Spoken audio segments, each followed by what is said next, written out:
Sidang Pengadilan Negeri Kota Tangerang dalam perkara nomor 214 PIB 2025 PN Kota Tangerang atas nama terdakwa Angga Firanda pada hari Kamis 2 Juli resmi dibuka dan dinyatakan terbuka untuk umum. Namun demikian, mengingat perkara ini menyangkut tindak pidana kesusilaan yang melibatkan korban perempuan berdasarkan pasal 153 ayat 3 KUHP Undang-Undang Nomor 20 Tahun 2025, Majelis Hakim memerintahkan sidang ini digelar secara tertutup demi melindungi privasi dan martabat korban. Pada saudara jaksa penuntut umum, apakah saudara siap mengikuti persidangan ini? Siap, Yang Mulia. Baik. Kepada saudara penasihat hukum terdakwa, apakah saudara siap? Siap, Yang Mulia. Baik, pada jaksa penuntut umum silakan untuk memanggil terdakwa.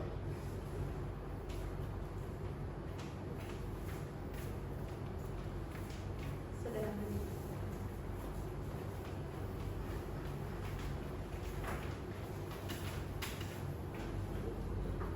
Baik, saudara terdakwa mohon berdiri.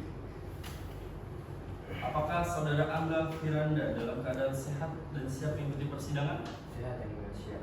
Sebelumnya ada beberapa hal yang akan saya tanyakan dan Anda hanya perlu menjawab dengan baik dan benar. Siap. Nama panjang sama lengkap? Firanda Akbil. Baik, pada saudara terdakwa dimohon untuk berdiri untuk memberikan sumpah. Siap, Yang Mulia.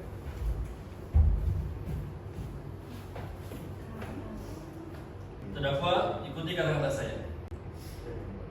Demi Allah saya bersumpah Demi Allah saya bersumpah bahwa saya bahwa saya akan memberikan keterangan akan memberikan keterangan yang sebenarnya yang sebenarnya dan tidak lain dari yang sebenarnya. dan tidak lain yang sebenarnya. Silakan duduk kembali. Siap, Yang Mulia.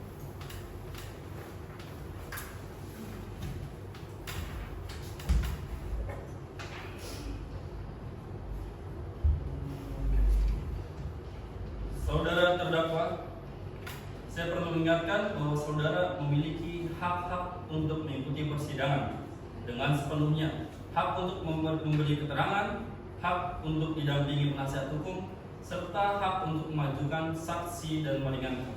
Apakah saudara telah memahami hak-hak tersebut? Sudah, Yang Mulia. Baik, saudara juga wajib menjawab setiap pertanyaan dengan jujur dan bertanggung jawab. Sebelum kita lanjutkan, Hakim anggota 1, apakah ada hal yang perlu disampaikan? Ada, Yang Mulia. Perlu kami catat untuk rekan sidang bahwa berdasarkan surat permohonan dari jaksa penuntut umum tertanggal Kamis 2 Juli 2026 telah dilampirkan surat keterangan dari psikiater bahwa korban Dewi Ayu tidak dapat hadir di persidangan dikarenakan mengalami gangguan stres pasca trauma atau PTSD tingkat berat. Majelis Hakim telah menerima dan menilai surat tersebut sebagai keterangan yang sah. Karenanya, keterangan korban akan disampaikan melalui pembacaan BAP. Menambahkan keterangan Hakim anggota 1, Yang Mulia, hal ini sejalan dengan ketentuan pasal 92 KUHP sebagaimana diperbarui oleh Undang-Undang Nomor 20 Tahun 2025 yang memperbolehkan pembacaan keterangan saksi yang berhalangan hadir karena alasan kesehatan yang dapat dibuktikan secara medis. Dengan demikian, keterangan Harun melalui BAP memiliki kekuatan pembuktian yang setara dengan keterangan saksi yang hadir. Baik, Majelis Hakim mencatat dan mempertimbangkan hal tersebut. Kita lanjutkan ke agenda yang pertama, yaitu pembacaan surat dakwaan oleh jaksa penuntut umum. Saudara JPU, silakan. Baik, terima kasih, Yang Mulia. Baik, kita masuki tahap pembuktian. Kepada terdakwa, silakan duduk di samping penasihat hukumnya. Pada saudari JPU, silakan. Lawan. Kamu tolong kooperatif kok. Udah, oke. Baik, sekarang kita masuki pada tahap pembuktian. Pada saudara terdakwa, silakan duduk di samping penasihat hukum. Pada saudari JPU, silakan menghadirkan alat bukti dan saksi-saksi yang saudari ajukan. Baik, Yang Mulia. Terima kasih, Yang Mulia. Saya akan membacakan surat dakwaan. Surat dakwaan nomor perkara 214 PB 2026 Pengadilan Negeri Tangerang. Atas nama Angga Firanda, tempat lahir Kota Tangerang. Saat ini berusia 27 tahun.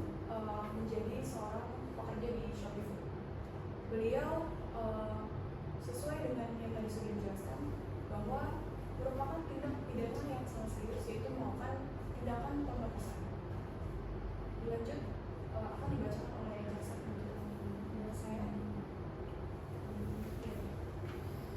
Izin yang mulia untuk melanjutkan terkait dakwaan primer bahwa ia terdakwa Angga Firanda pada hari Sabtu tanggal 14 Desember 2024 sekitar pukul 11 WIB sampai dengan pukul 23.45 WIB atau setidak-tidaknya pada suatu waktu dalam bulan Desember tahun 2024 bertempat di kamar kos terdakwa yang beralamat di Jalan Melati nomor 12 RT 04 RW 02 Kota Tangerang atau setidak-tidaknya pada suatu tempat yang masih termasuk dalam daerah hukum Pengadilan Negeri Kota Tangerang yang berwenang memeriksa dan mengadili perkara ini dengan kekerasan atau ancaman kekerasan memaksa seorang wanita bersetubuh dia di luar perkawinan.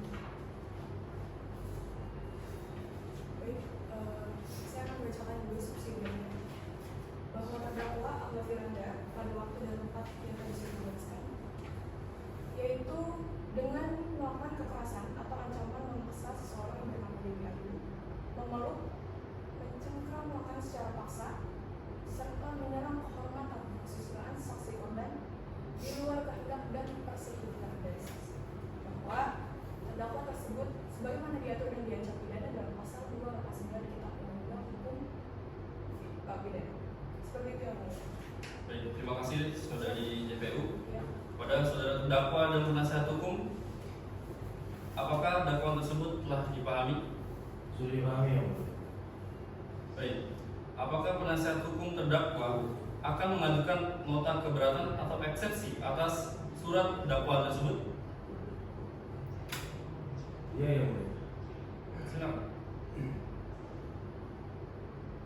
Yang mulia Ketua Majelis Hakim beserta anggota Majelis Hakim yang kami hormati saudara jaksa penuntut umum serta hadirin sidang yang berbahagia. Sebelum masuk ke pokok keberatan, kami tegaskan bahwa eksepsi ini bukan merupakan pembelaan terhadap pokok perkara ataupun bantahan mengenai benar atau tidaknya peristiwa pidana sebagaimana didakwakan. Eksepsi ini semata-mata ditunjukkan untuk menguji apakah surat dakwaan telah memenuhi syarat formal dan syarat material sebagaimana ditentukan dalam Kitab Undang-Undang Hukum Acara Pidana. Yang mulia, surat dakwaan merupakan dasar sekaligus batas pemeriksaan hakim dalam persidangan. Oleh karena itu, penyusunannya wajib dilakukan secara cermat, jelas dan lengkap agar tidak mengurangi hak terdakwa dalam membela diri. Kemudian, yang mulia, jaksa penuntut umum langsung menyimpulkan bahwa telah terjadi pemaksaan dengan kekerasan, namun tidak menguraikan secara rinci bentuk kekerasan maupun ancaman kekerasan yang memenuhi unsur pasal 285 KUHP. Dalam surat dakwaan hanya disebutkan bahwa terdakwa memegang lengan korban, menutup mulut korban, serta mengucapkan kalimat tertentu. Akan tetapi tidak dijelaskan bagaimana hubungan antara perbuatan tersebut dengan unsur memaksa sebagaimana dimaksud dalam rumusan delik. Padahal setiap unsur tindak pidana wajib diuraikan secara konkret agar terdakwa mengetahui secara pasti perbuatan apa yang harus dipertanggungjawabkan. Untuk selanjutnya akan dilanjutkan oleh rekan saya, ya, Bu. Baik, terima kasih. Yang mulia, surat dakwaan seharusnya berisi uraian mengenai fakta-fakta yang terjadi. Namun dalam dakwaan, jaksa penuntut umum justru telah memasukkan kesimpulan hukum dengan menyatakan bahwa terdakwa melakukan persetubuhan tanpa persetujuan korban. Kalimat tersebut merupakan kesimpulan hukum yang masih harus dibuktikan melalui proses pembuktian di persidangan. Sedang seharusnya jaksa terlebih dahulu menguraikan fakta-fakta konkret yang nantinya akan dinilai oleh majelis hakim apakah memenuhi unsur tindak pidana. Dengan demikian, dakwaan menjadi prematur karena mencampurkan fakta dengan penilaian hukum. Yang mulia, hak memperoleh pembelaan merupakan hak dijamin oleh hukum acara pidana. Hak tersebut hanya dapat dijalankan secara maksimal apabila surat dakwaan disusun secara jelas, cermat, dan lengkap. Apabila terdapat kekaburan mengenai waktu, cara melakukan perbuatan maupun uraian unsur tindak pidana, maka terdakwa akan mengalami kesulitan menentukan strategi pembelaannya. Berdasarkan seluruh uraian tersebut, kami memohon kepada Yang Mulia Majelis Hakim agar berkenan memberikan putusan setelah sebagai berikut. Yang pertama, menerima nota keberatan eksepsi penasihat hukum terdakwa untuk seluruhnya. Yang kedua, menyatakan surat dakwaan jaksa penuntut umum tidak memenuhi ketentuan syarat material sebagaimana diatur dalam hukum acara pidana karena tidak disusun secara cermat, jelas, dan lengkap. Yang ketiga, menyatakan surat dakwaan batal demi hukum atau tidak-tidaknya dinyatakan tidak dapat diterima. Yang keempat, memerintahkan jaksa penuntut umum untuk memperbaiki surat dakwaan melalui tuntutan. Yang kelima, membebankan biaya perkara kepada negara. Demikian nota keberatan ini kami sampaikan. Besar harapan kami agar majelis hakim berkenan mempertimbangkannya demi tegak hukum, kepastian hukum, dan perlindungan hak asasi setiap warga negara. Atas perhatiannya, yang mulia hakim, kami ucapkan terima kasih. Baik, terima kasih. Pada saudari JPU, apakah ada tanggapan atas eksepsi dari penasihat hukum? Ada yang mulia. Silakan. Terkait eksepsi kompetensi relatif, kami tegaskan bahwa lokasi kejadian tindak pidana secara jelas berada di wilayah hukum pengadilan negeri, yaitu di Jalan Melati nomor 12 Kota Tangerang, sehingga sesuai pasal 84 KU 84 KUHP, pengadilan negeri ini berwenang menghadiri perkara ini. Mengenai eksepsi ketidakcermatan dakwaan, bahwa kami jelaskan penyebutan rentang waktu pada pukul 11 hingga 23.45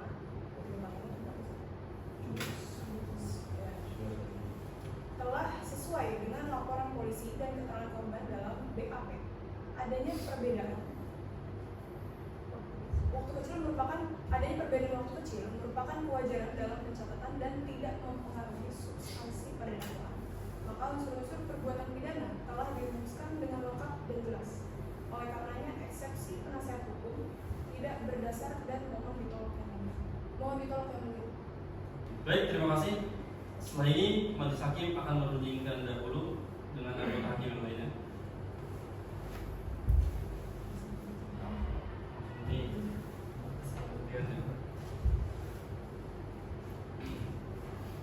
Baik, majelis hakim telah mendengar eksepsi dari penasihat hukum terdakwa beserta tanggapan dari JPU. Setelah mempertimbangkan dengan seksama, majelis hakim menyatakan bahwa eksepsi penasihat hukum ditolak. Untuk eksepsi kompetensi relatif, lokasi tindak pidana jelas berada di wilayah hukum pengadilan negeri ini. Untuk eksepsi ketidakcermatan, perbedaan waktu yang sangat kecil tidak mengakibatkan kaburnya dakwaan karena identitas perbuatan dan unsur-unsur tindak pidana telah dirumuskan dengan cukup. Persidangan dilanjutkan ke tahap pembuktian. Kita memasuki tahap pembuktian. Pada saudari JPU, silakan menghadirkan alat bukti dan saksi-saksi yang saudara ajukan. Pada terdakwa, silakan duduk di samping penasihat hukum.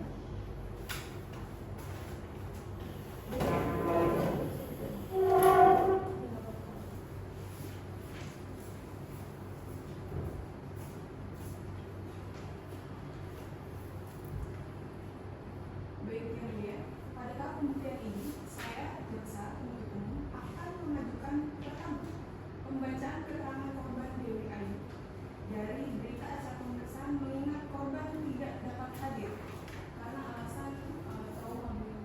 Jadi tidak bisa hadir pada persidangan ini. Keterangan korban Dewi Ayu sebagaimana di berita acara pada tanggal 15 Desember 2024, korban menerangkan bahwa pada malam itu setelah kegiatan komunitas berakhir, terdakwa menawarkan mengantarkan korban untuk pulang. Dalam perjalanan, terdakwa menyatakan motornya kehabisan bensin dan mengajak korban masuk ke kamar kosnya sejenak. Seperti itu. Di dalam kamar, terdakwa itu mengunci pintu dari dalam bahwa dia bilang merasa dia tidak nyaman dan meminta izin untuk pergi, namun terdakwa menolak. Dan korban berusaha untuk berteriak. Terdakwa menutup mulut korban dengan tangannya dan mengancam, "Jangan berteriak, tidak ada yang akan mendengarmu." Dan langsung menuju pos teman korban yang bernama Fatma. Beliau saksi yang melihat dan mendengar bahwa Dewi Ayu itu diperkosa oleh anjing seperti itu. Baik, kepada penasihat hukum, apakah ada tanggapan terhadap pembacaan keterangan korban tersebut? Ada yang mulia? Kami mencatat dan menghormati kondisi korban yang tidak dapat hadir. Namun demikian, kesaksian langsung saya ulangi yang mulia. Namun demikian, kami keberatan atas penggunaan BAP sebagai alat bukti yang setara dengan kesaksian langsung. Karena kami tidak memiliki kesempatan untuk mengkonfrontasi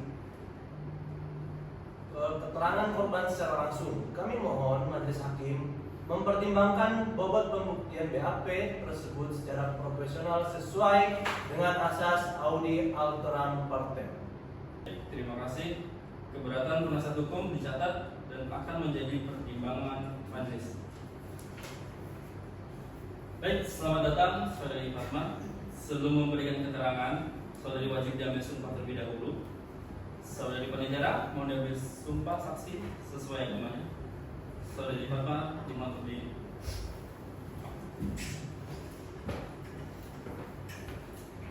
Ikuti kata-kata saya. Demi Allah saya bersumpah Demi Allah saya bersumpah bahwa saya bahwa saya akan memberikan keterangan akan memberikan keterangan yang sebenarnya yang sebenarnya dan tidak lain dari yang sebenarnya. dan tidak lain dari yang sebenarnya. Baik, terima kasih. Silakan duduk kembali. Pertama-tama, saya akan memastikan identitas saudari. Jawab dengan baik dan benar. Nama lengkap saudari, Fatma Syafananta yang mulia.